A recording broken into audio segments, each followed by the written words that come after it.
এক মহিলা শিবকে প্রার্থনা করে খুশি করে। শিব তখন ওই মহিলাকে বলে, বল তুই কি বর চাস? তখন ওই মহিলা বলে, আমি 3টে বর চাই। শিব তখন একটু চালাকি করে। শিব তখন বলে, তোকে যে বর আমি দেবো তার 10 গুণ তোর শাশুড়ি পাবে। মহিলা তখন বলে, ঠিক আছে। প্রথমে বলে যে আমি প্রচুর ধন সম্পত্তির অধিকারী হতে চাই। শিব বলে, ঠিক আছে।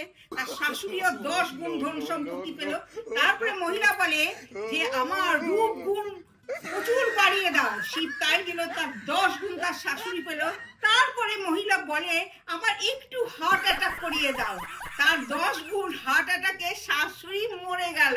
তারপরে ওই মহিলা ওই শাশুড়ি ধন সম্পদ সব পেয়ে গেল। শিব এখন ত্রিশূল নিয়ে ঘুরে বেড়ায় আর তাকে খুঁজে বেড়ায় যে কে বলেছিল যে মেয়েদের হাঁটুতে বুদ্ধি।